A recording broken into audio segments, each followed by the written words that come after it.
رمضان المبارک کے آخری عشرے کا اعتکاف نبی پاک صلی اللہ تعالیٰ علیہ وسلم کے مقدس طریقوں میں سے ایک بڑا خوبصورت طریقہ ہے۔ قرآن مجید نے ارشاد فرمایا، میرے گھر کو خوب صاف ستھرا کرو، طواف کرنے والوں کے لیے اور اعتکاف کرنے والوں کے لیے اور رکوع اور سجود کرنے والوں کے لیے۔ نبی پاک صلی اللہ تعالیٰ علیہ وسلم نے ہر سال رمضان المبارک کے آخری عشرے کا اعتکاف فرمایا ہے۔ ایک سال کسی وجہ سے اعتکاف نہ فرما سکے تو اگلے سال 20 دنوں کا اعتکاف فرمایا۔ نبی پاک صلی اللہ تعالیٰ علیہ وآلہ وسلم نے اعتکاف کا جو مقصد بیان کیا وہ شب قدر کی تلاش بیان کیا۔ اعتکاف سے مراد یہ ہے کہ انسان سارا کچھ چھوڑ چھاڑ کے اللہ تعالیٰ کے گھر میں اس کی عبادت کے لیے، اس کو راضی کرنے کے لیے بیٹھ جائے، اور 10 دن جب وہ مسجد شریف میں حاضر رہتا ہے تو حضور صلی اللہ تعالیٰ علیہ وسلم فرماتے ہیں اللہ تعالیٰ اسے 2 حج اور 2 عمرے کا ثواب عطا کرتا ہے۔ اعتکاف کے اندر کچھ باتیں بڑی ضروری ہوتی ہیں، جیسا کہ انسان کو بلا ضرورت طبی مسجد سے باہر نہیں آنا، اس کو کوئی فضول بات نہیں کرنی، اس کو کوئی ایسا کام نہیں کرنا کہ جو شریعت اسلامیہ جس سے منع کرتی ہو۔ اس کے ساتھ ساتھ کچھ اعتکاف کے آداب بھی ہیں کہ اس نے 10 دن مسجد کے اندر رہنا ہے تو آخر اس نے کرنا کیا ہے۔ ہمارے ہاں لوگ مسائل پوچھ لیتے ہیں اور مسائل پوچھنے کے بعد پھر ان کی گنجائش سے بہت زیادہ فائدہ اٹھاتے ہیں۔ اس میں کوئی شک نہیں ہے کہ باہر سے آنے جانے والے آدمی کے ساتھ آپ گفتگو کر سکتے ہیں، ضرورت کے تحت آپ ٹیلی فون پر بھی بات کر سکتے ہیں، لیکن اس کو اگر آپ نے یہی کام کرنا تھا اور بہت زیادہ وقت اسی پر ضائع کرنا تھا تو پھر تو آپ پہلے سے باہر موجود تھے۔ اعتکاف میں آنے کا مقصود تو اللہ کی عبادت ہے۔ اعتکاف میں جب آپ آ گئے تو اس کا مقصد ہے کہ آپ کچھ دنوں کے لیے لوگوں سے کٹ کے اللہ کی بارگاہ میں حاضر ہو گئے، آپ نے اپنے رب کو راضی کرنے کا ارادہ کر لیا۔ تو اعتکاف میں ایک تو شوق سے آئیں۔ ہمارے علماء نے لکھا ہے کہ زندگی میں ایک بار تو اعتکاف کاری لینا چاہیے، اس پر توجہ ہو ہی جانی چاہیے۔ وقت ملنا تو زندگی میں پراپر طریقے سے تو بڑا مشکل ہوتا ہے، لیکن وقت نکال کے اعتکاف میں ایک دفعہ تو زندگی میں آ ہی جانا چاہیے، اور کسی کو ہر سال موقع مل جائے تو پھر تو کیا ہی بات۔ تو اعتکاف کے اندر جو کام ہم نے کرنے ان میں سب سے زیادہ اور سب سے پیارا کام یہ ہے کہ کثرت کے ساتھ قرآن پاک کی تلاوت کریں۔ نبی پاک صلی اللہ تعالیٰ علیہ وآلہ وسلم رمضان المبارک میں قرآن پاک کا دور فرماتے تھے حضرت جبریل امین علیہ السلام کے ساتھ، اور جس سال حضور کا وصال ظاہری ہوا اس سال حضور فرماتے ہیں 2 مرتبہ قرآن پاک کا دور کیا۔ 2 دفعہ حضور نے حضرت جبریل امین کو قرآن شریف سنایا اور 2 دفعہ انہوں نے نبی پاک صلی اللہ علیہ وسلم کو سنایا۔ تو بہت کثرت کے ساتھ قرآن پاک کی تلاوت کی جائے۔ ایک پہلو اور بھی ہے اس کا، اس پر بھی آپ توجہ کریں گے۔ قرآن مجید کو پڑھنا بھی ضروری ہوتا ہے اور صحیح پڑھنا سب سے زیادہ ضروری ہوتا ہے۔ تو اگر آپ کسی ایسی مسجد میں تشریف فرما ہیں جہاں آپ کے لیے بندوبست کیا گیا ہے تو کوشش کریں کہ وہاں قاری صاحب سے، عالم صاحب سے، امام صاحب سے آپ قرآن مجید کو سیکھیں، اور کوئی زیادہ مشکل نہیں ہے، پورے 10 دن آپ موجود ہیں، اور اگر آپ 10 دن پوری توجہ کے ساتھ قرآن مجید کے مخارج پہ لگائیں گے تو امید ہے کہ بہت حد تک آپ کو قرآن مجید سمجھنے میں، پڑھنے میں آسانی ہونے لگے گی۔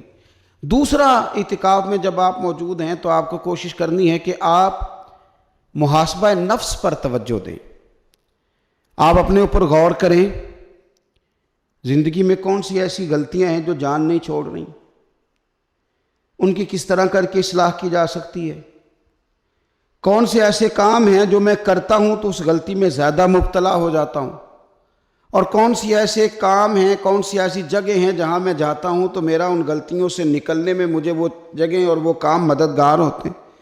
تو اپنے محاسبہ نفس پر توجہ دی جائے۔ اعتکاف کے 10 دنوں میں موقع ملتا ہے انسان کو اپنے لیے سوچنے کا۔ حضرت مجدد الفسانی شیخ احمد فاروق سرہندی رحمۃ اللہ تعالی علیہ سے کسی نے پوچھا تھا کہ دنیا میں خوش نصیب شخص کون ہوتا ہے، تو فرمایا جسے دید قصور حاصل ہوتی ہے۔ حضور دید قصور کیا ہوتا ہے؟ فرمایا جسے اپنی غلطیاں نظر آنی شروع ہو جائیں۔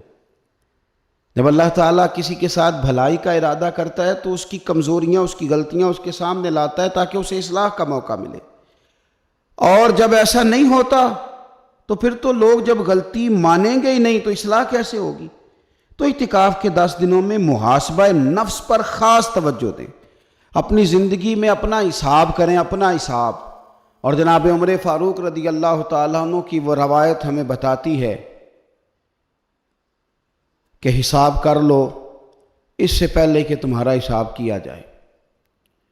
تیسری بات، ایک تو قرآن پاک پڑھیں گے، ایک محاسبہ نفس کریں گے، تیسری بات مراقبہ کریں۔ کچھ دیر کے لیے بیٹھیں، یہ غور کریں کہ رب تعالیٰ نے ہمیں نعمتیں کتنی عطا فرمائی ہیں، پھر یہ غور کریں کہ ان نعمتوں کے بارے میں، ان نعمتوں کے ساتھ ہماری عبادت کتنی ہے، ہمارا شکر کتنا ہے۔ زندگی اپنی کا حساب لگائیں، غور کریں کہ کتنا کچھ ہے جو ہمیں محنت سے ملا ہے اور کتنا ہے جو بغیر محنت کے ملا ہے، اور کون سی ایسی نعمتیں ہیں جن کا ہم نے شکریہ ادا کیا اور کون سی ایسی ہیں جن پر ہم نے کبھی توجہ ہی نہیں کی کہ یار یہ تو بہت بڑی نعمت ہے جو اللہ نے ہمیں عطا کی ہوئی۔ اپنی گردن کو جھکا کے تھوڑا غور و فکر کریں۔ تفکر کا درس دیا ہے قرآن پاک نے، بار بار کہا ہے تفکر کرو، غور کرو، تدبر کرو، تو یہ ہمیں موقع میسر آتا ہے۔ چوتھی بات، اعتکاف کے دنوں میں اپنے رب کریم کے ساتھ اپنی توجہ کو لگائیں۔ قرآن حکیم نے جو کہا نا کہ رب کی عبادت اس طرح کرو کہ تمہیں نا یقین حاصل ہو جائے، کھل کر اس کی بارگاہ میں سجدے کریں، دعائیں مانگیں۔ ہمارے صوفیہ فرماتے ہیں کہ ایک وقت آتا ہے کہ انسان کو خود اطمینان قلبی نصیب ہو جاتا ہے، اسے محسوس ہوتا ہے کہ واقعی میرا رب مجھ سے راضی ہے، اسے محسوس ہونے لگتا ہے کہ میں اپنے مالک کے قریب چلا گیا ہوں۔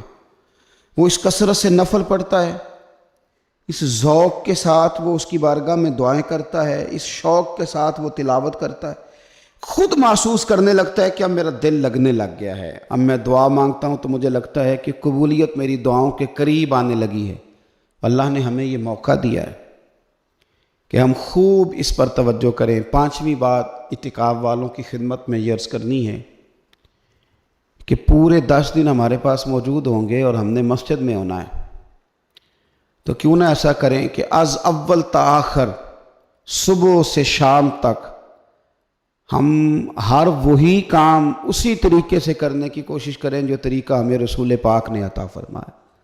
ہمارا کھانا، پینا، سونا، جاگنا، بولنا حضور کی اتباع میں لے آئیں۔ ہم ان 10 دنوں میں ہم پریکٹس کریں کہ ہم نے سنت کے مطابق، حضور کے طریقے کے مطابق سارے کام کرنے۔ آپ اگر یہ ارادہ کریں گے تو پتہ ہے مدینے والے محبوب علیہ السلام نے فرمایا جس نے میری ایک سنت کو زندہ کیا گئے گزرے دور میں رب اسے 100 شہیدوں کا ثواب عطا فرمائے۔ تو اتنا اعزاز ہے۔ تو ان 10 دنوں میں ہونا بھی مسجد میں ہے، ہونا بھی باوضو ہے، تو کیوں نہ سارے کام سیکھا جائے، پڑھا جائے اس سے پہلے کہ کھانا کس طرح کھانا سنت ہے، اور کس طرح بیٹھ کے کھانا سنت ہے، اور پھر کس طرح کر کے گفتگو کرنا حضور علیہ السلام کا مقدس طریقہ تھا، وہ کس طرح سے پھول جھڑتے تھے جن سے لوگ فیض حاصل کرتے تھے۔ تو اعتکاف میں اپنی مصروفیات کو ان 5 کاموں میں لگائیں۔ ایک تو تلاوت قرآن حکیم کریں، دوسرا محاسبہ نفس، تیسرا مراقبہ کریں، تدبر کریں، غور کریں اپنے اوپر بھی اور اللہ تبارک و تعالیٰ کی نشانیوں پر بھی، اور چوتھا یہ کہ کوشش فرمائیں کہ ہم اپنی عبادت کو، اپنی دعا کو، اپنے استغفار کو اس طرح کا بنائیں کہ ہمیں محسوس ہو کہ قرب الہی کے جانب ہمارا سفر ہے۔ اور پانچواں، ان 10 دنوں میں سنت اور شریعت کی وہ ساری چیزیں جس کا دین ہم سے مطالبہ کرتا ہے، اب تو ہم بالکل دنیا سے ایک سائڈ پہ ہو کے بیٹھیں، اب تو اس طرف توجہ کریں۔ اللہ تعالیٰ سمجھنے کی توفیق عطا فرمائے۔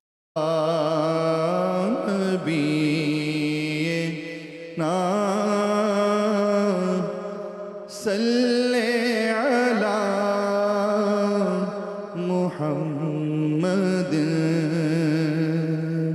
صلی علی کریمنا، صلی علی محمد۔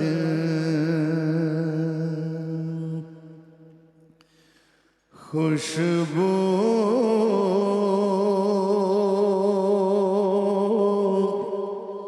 ہے دو عالم میں تیری اے گل چیدہ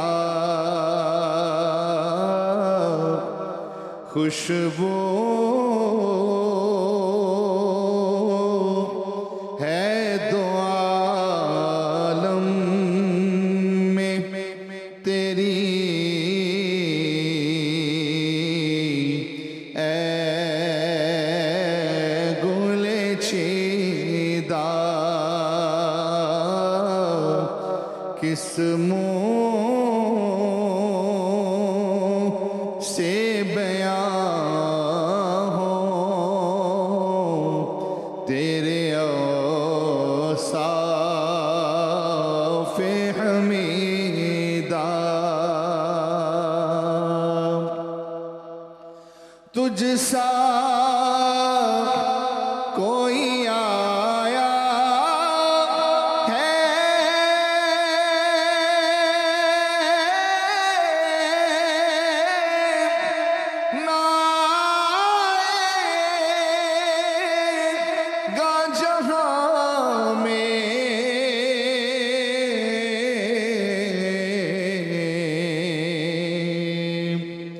تجھ سا کوئی آیا ہے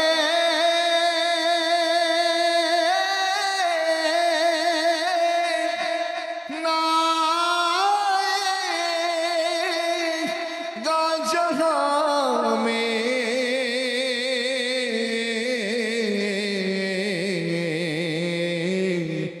دیتا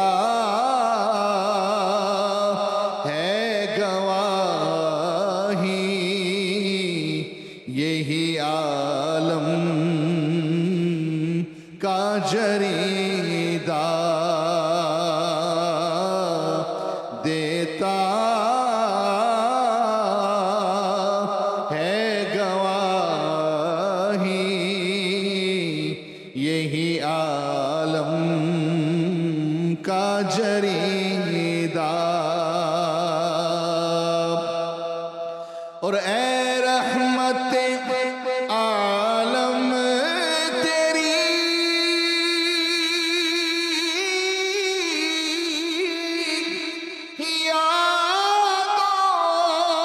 یادوں کی بدولت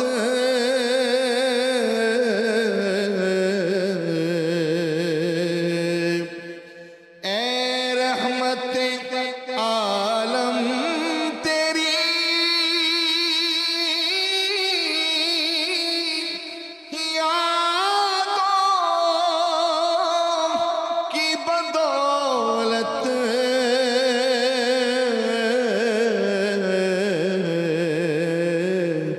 کس درجہ سکون میں ہے میرا قلب تپیدہ کس درجہ سکون میں ہے میرا قلب تپیدہ یوں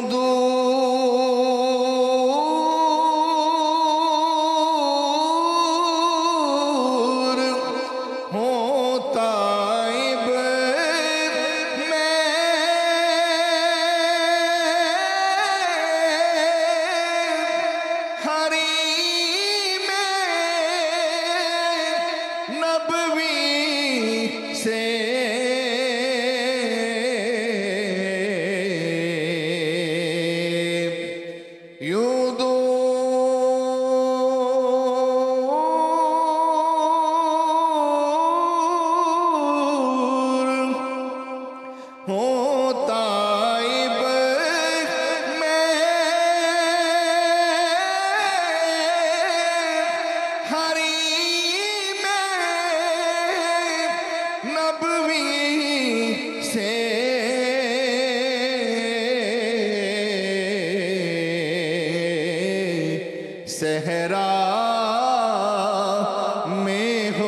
بستر ہے کوئی شاخ